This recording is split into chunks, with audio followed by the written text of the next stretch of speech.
your host, Osa. I know it's been a while. Had to take a break or whatnot, though, but, sometimes it's like, life kind of, catches up to you from time to time. But before we get started, I want you to like the video and leave a comment on the video. This take too much time. The like's free, so you can leave the like on the video. Whoa. And also, the page actually has a Instagram account. So the Instagram account I'll leave it on the screen for you guys to see. It's going to be called Spade. It's going to be at Call It a Spade. So you see call _A_Spade. You'll see it down bottom of the screen. I'll leave it on one of the corners of the screen so you guys can follow the page. So yeah, follow the Instagram page for updates. But also send us videos send me videos that you would also like to react to. All right. So today we're going to react to a video by 50 Cent where he kind of explains about using fear as a power. All right. So let's get right to it.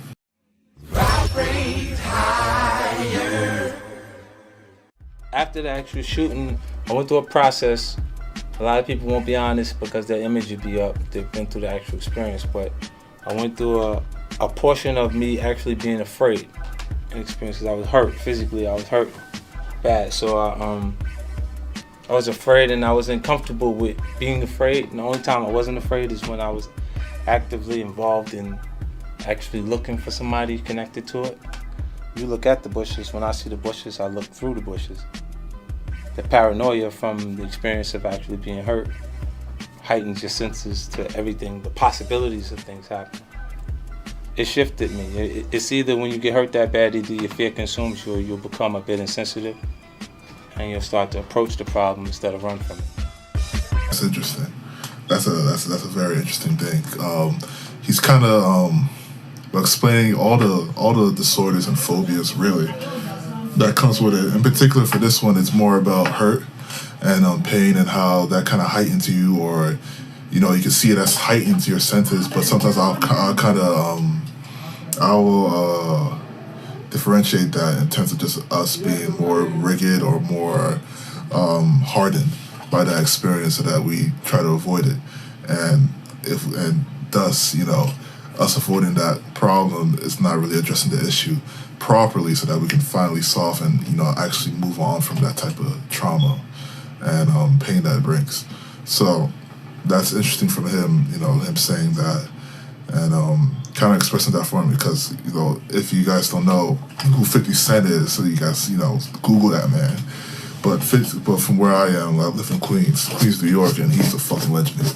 So to hear that from him, saying that he felt fear, felt scared, that's something that kind of human, like makes him a human, kind of humanizes him more, because when he was at his height in terms of music, he was like this bigger than life like persona, and he like nothing's touching him, man. Man got shot 9 times and he's still walking. Like nothing's touching him at all. But to kind of hear him say that here in the video was interesting. So let's continue. It's really about fear, right, and overcoming fear, isn't it? And I just keep thinking fear can be quite good. I don't want to stop myself doing silly things. You can have a slight paranoia that helps you be aware of situations, and even in the 48 Laws of Power that Robert wrote, there's some things in there that you might feel like are evil, but you need to be aware of them because someone else's intentions might be very well what that law of power is. So like when I got a chance to talk to him, we even brought it down to the perspective of a person that's in a staff meeting that is watching someone else raise their hand to answer a question that they know the answer to. Then that means that person deserves to be ahead of you in life, because your fear of being wrong at that point is not allowing you to create your value in the workspace. Have you overcome fear? I mean, you were shot 9 times in the year 2000. In terms of dealing with fear, I suppose you're not scared of anything after that. Well, when you're in life-threatening situations, it makes you a little more conscious of death. And the more that you are aware of your fate, the higher the probability you have a chance to live. So you're a little more free. Like I go into what Robert kind of identified as the core of my power is me being in business situations and being the person with the least fear at the table. And that's because I weigh these things up against my biggest losses in my life. So like the loss of my mom is the biggest thing that I've experienced. So walking into a room, even at the worst possible scenario, it won't damage me to the point or hurt as much as that hurt it. So I'll go in there in a secure space, able to speak and ask the questions, and I'd rather feel like I'm unaware for the moment within those quarters than to feel like I'm unaware in a losing situation. So it's a very also good point that he brings up here, where how fears can also hold you back, and give the example of the person who was reluctant to raise their hand in fear of being wrong, yet the other person raised their hand and answered the question, regardless right or wrong. You are internalizing the fact that that person who raised their hand was supposed to be in a better place, in a better position than where you were right now.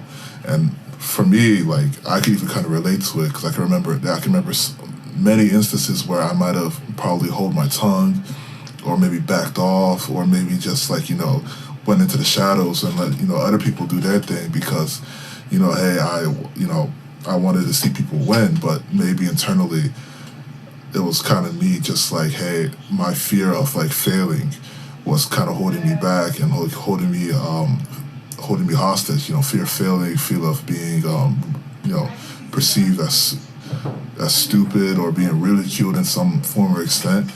That did hold me back a lot from me not trying things or expressing myself the way I kind of do right now. So like right now I don't care.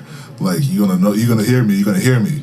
But before, when I was younger, I used to really be very reserved like that, for that simple fact that I didn't want to step over people's toes, or I didn't want to overshadow people in a certain manner, in a certain sense like that. So yeah, so I know I understand. I've been there. So, but I'm glad I was able to overcome that and be a better person than I am right now. Right. And the book does describe some fairly nasty incidents. I mean, just in a chapter about the Hustler King, you slash the face of a rival's assistant who's out to hurt you. Yeah. I mean, looking back on all of that, I mean, how do you sort of feel? Because you've just moved so far away from that now. Yeah, I did. But I think the things you go through make you who you are. So I don't regret those things. I don't regret them because I don't think I'd be who I am today if I wasn't exposed to those situations. If you ask me, those are unfortunate situations that I've had to experience. And if I had a choice, I would have definitely went in a different direction. I might have wanted to go to school for business instead of having to go through this portion of my life. But tough lesson, yeah. Yeah, but under those circumstances, when you're in an environment where you meet aggression with aggression, or you're deemed weak, and the weak becomes the prey, you gotta kind of back people off of you at different points. And it really felt like that in that. Literally. Yeah. And when you're willing to go as far as further than the other guy, you always prevail. You always end up on top. It's like the kid in the schoolyard that doesn't want to fight always leaves with a black eye, because as soon as the other kid identifies he doesn't want to fight, he hits him. But this is back to the negative view of human beings. Yeah, I mean, I never wanted to fight, but kids. Actually, I did get hit at school a little bit, but not very much. But when they say no, I really don't want to do it. Pop, that's when you get hit. You just gave the other guy enough confidence to hit you at that point. Especially when there's a bunch of kids behind him jumping up and down saying, "Whoop him." Like those experiences from when I was really small, I identify with that. So I ain't never been in a space or those situations where, even if I didn't want to fight, I didn't show them. So we met a couple years ago. Surprisingly or not, we got along. We had like an interesting rapport. And so we decided to do a book together. Right. And what I do when I write a book, whether it's about power, seduction, or war, I take the most powerful people in their field and I kind of break them down. I figure out what is the essence of them, what's the core of their success. I call it their power center of gravity. Right. So I decided I would do that with you. And so after a couple of months of following you around, I decided that the secret to your success, your power center of gravity, is your fearlessness. So in any kind of situation where you're interacting with people, you're the one that has less fear than they do. And that gives you like a constant strategic advantage. You're able to adapt to the situation, to take risks when other people are afraid of it. And this is, to me, the source of your power. And so this is the subject of our book, The 50th Law, the power that anybody can have in life if they assume this fearless approach. So I was wondering, were you just sort of born this way? Did you come out of the womb not crying, kind of fearless? Or did you have to develop this attitude when you were on the streets as a kid without a mother or father there? Did you have to learn how to be like that? Before you answer that question, if those of you don't know, 50 Cent wrote this book next to the guy that he's talking to named Robert Greene called the 50th Law of Power, right? So Robert, for those who don't know Robert Greene, he wrote this very controversial book known as the 48 Laws of Power, which now a lot of people are now, to this day, are still, very, now it's in high regard in certain circles, where, the book is like helping a lot of people out, kind of realizing what society's about, and like kind of moving in a basically it's a way of just telling you how to move in a certain way instead of how, just to be, basically it's kind of saying how to move in a certain way instead of like naively moving in a way in the society so that you can be able to, have the most advantage, really. So to be able to have the most advantage in life, whatever type of cards you have in your hands. So totally get the book. I think it's a great book for anyone who really wants to kind of be aware of certain things and just being noticing how society operates, and having that in the back of your mind as you move along and grow and position yourself into certain areas in life. Absolutely something that I developed over time, because I think I have the same emotions everyone else does. I just have a way to suppress those feelings in different circumstances and situations. I can kind of adjust. Can you remember a moment when you were afraid when you were a kid on the streets, or you were hustling or anything? Or A lot of moments when I'm afraid. I think it's necessary for you to have fear to be conscious of people. What do you mean by that? A slight bit of actual fear is necessary for you to be aware, like a paranoia. There's like after it heightens your awareness. Right. So I a lot of times when people when I interact with people in different spaces, it's so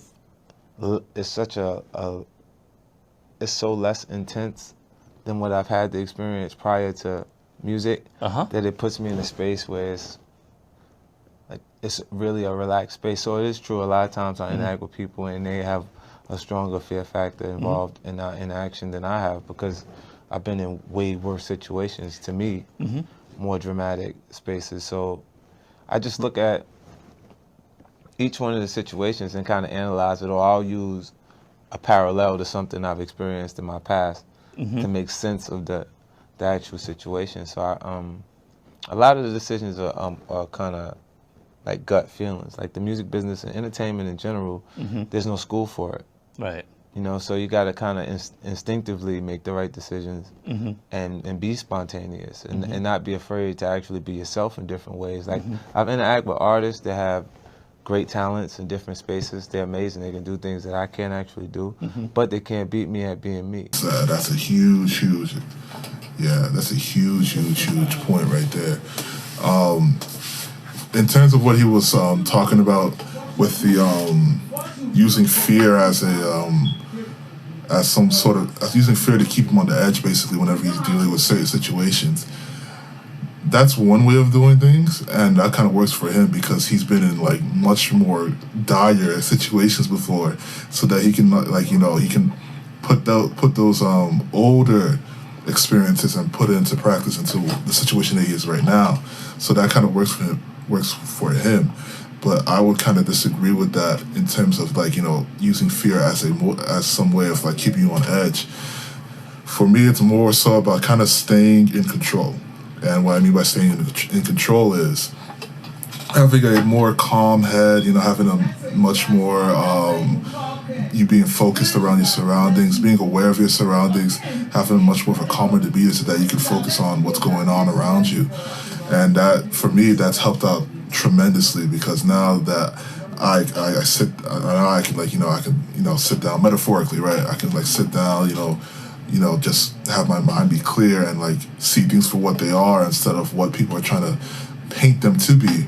You know, I can make more better decisions. I can make more better decisions that way than, you know, me being fear of, like, oh, I'm fearing that person's going to do something, or that person's going to do something, or maybe a couple of days down the line that person's going to do something. Like, I'm more like, I'm calm. Let me read who you are. I've gotten a little bit better than that. So, and that in turn kind of keeps me a step forward from other people and the competitors. Like, yeah, I expect, like nothing surprises me, right? So it's not, so it's like, it's something I expect you to do because you've shown certain characteristics that, yes, you're capable of doing that. So when you do something, I'm like, oh, okay, I know. So it kind of keeps me a step ahead from other people. That's what I'm looking for, a step ahead from other people. And I think being at least a step or two ahead of most people is the place you want to be at. There's still more of this video. I'm gonna stop it here. I think a lot of good stuff that you can use, but a lot of good stuff that you could take away from it. But if you could try the whole fear thing and use that fear to your advantage, and, like, you know, switch it from, like, a crutch to a power. And you definitely can. So you can definitely try it out and try that angle of and see if it works for you. Or you can be a little bit more relaxed, calmer, and see that angle and see if that's something that you can do, all right? So that is the video. I'm leaving the video in the link in the description box down below. Please like, comment, share the video as well. Don't forget to subscribe. Hit the subscribe button before you leave, and also hit the bell right next to the subscribe button, all right? And comment and comment what type of trait that you think helps you helps you push ahead from other people. Is it fear, like 50 Cent said, or being a little bit more in control and calm, like how I usually do it? Or is it something else entirely, right? Leave your comment down in the description box down below. Thank you for watching, and I'll see you guys next time, right? Yo, take care. Look, moving that work over state lines. Wifey don't starve, she stay fly. When I run the city, hit the baseline. Get it how I live it, don't worry how I make mine. Still hungry and I just ate my dinner. Tax and the law, always stay in my business. Get dough with the books, pass it on to my dog with